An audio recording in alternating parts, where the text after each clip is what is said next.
भारतीय वायुसेना के बेड़े में शामिल होंगे। आप देखिए पूजा शुरू हो चुकी है यहाँ पर। पहुंच चुके हैं जहाँ पर धर्म प्रार्थना और अब जो सेरेमनी है उसकी शुरुआत हो रही है।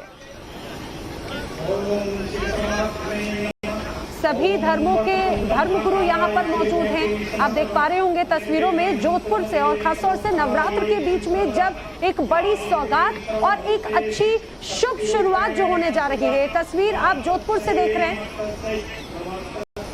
जोधपुर अपने आप में इसीलिए बहुत इंपॉर्टेंट हो जाता है क्योंकि अब इसका सबसे पुराना ये एक सेंटर है। और अब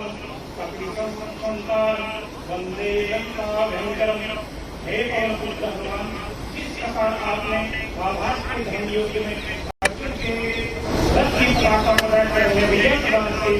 इसी प्रकार का वायुसेना के वायुयानों और वायुयों के साथ देकर उन्हें विजय प्रदान करें।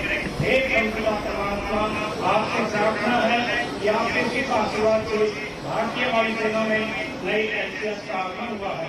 इस नई हैसियत पर अपना आशीर्वाद बनाए रखें, इसे इसी शक्ति प्रदान करें। माननीय रक्षा मंत्री, chief of air staff, commanding officer 143 HU और सभी वायु यूरो, सभी वायु परिवारों पर अपनी कृपा दृष्टि, अपना आशीर्वाद बनाए रखना, सबको सुख शांति समृद्धि और लक्ष्मी का आशीर्वाद प्रदान करना। ओम शांति शांति शांति।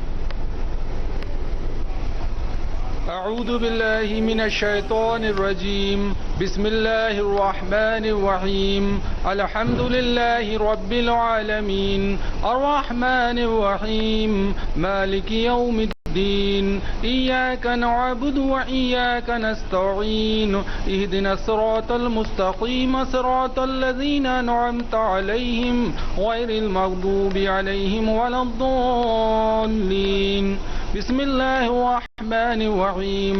क़ुल हुवल्लाहु अहद अल्लाहु समद लम यलिद व लम यूलद व लम यकुन। तो ये तस्वीरें सीधे जोधपुर एयरबेस से। जोधपुर एयरबेस पर इसकी तैनाती क्यों, ये भी अपने आप में खास, क्योंकि पाकिस्तान सीमा के बेहद करीब और भारत का सबसे पुराना एयरबेस, वहां पर रक्षा मंत्री राजनाथ सिंह, वायुसेना प्रमुख की मौजूदगी और सर्वधर्म जो परंपरा रही है उस परंपरा के हिसाब से इसके इंडक्शन का प्रोसेस LCH जो कि भारतीय वायुसेना की ताकत शान बनने जा रहा है। और खास तौर पर जिसका जिक्र आपसे थोड़ी देर पहले शिवानी कर रही थी, जो कि जोधपुर एयरबेस पर मौजूद हैं और वहां से सारे घटनाक्रम की जानकारी दे रही हैं। शिवानी, इंडक्शन का प्रोसेस तो चल रहा है, लेकिन खास तौर पर LCH की जरूरत महसूस हुई थी।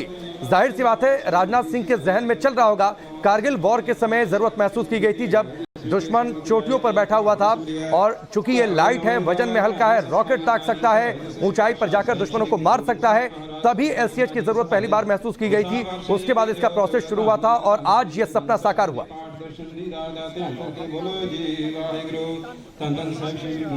बिल्कुल 1999 में जब कारगिल में युद्ध हुआ, भारत को कई रियलाइजेशन हुए, उसमें से एक ये भी था कि हमें अपने टेरेन के हिसाब से एक हल्का लड़ाकू हेलीकॉप्टर चाहिए। और यही वजह थी जब शुरुआत हुई इस प्रोजेक्ट की। और 1 दशक से ज़्यादा का वक्त यहाँ पर लगा है इसके बनने में। अलग अलग वर्जन शुरू हुए और जो उड़ान की अगर हम बात करें, बनने के बाद जो पहली उड़ान भरी गई थी 2010 के बाद ये उड़ान शुरू हुई थी। अलग अलग ट्रायल्स हुए। HAL ने इस विमान को बनाया है। ये लाइट हेलीकॉप्टर है, लाइट कॉम्बैट हेलीकॉप्टर है जिसका वजन 5800 किलो का है और ये 700 किलो का वजन उठा सकता है। यानी इसके अंदर अलग अलग मिसाइल सिस्टम्स, अलग अलग रॉकेट लॉन्चर्स इंडक्ट किए जा सकते हैं, इंटीग्रेट किए जा सकते हैं।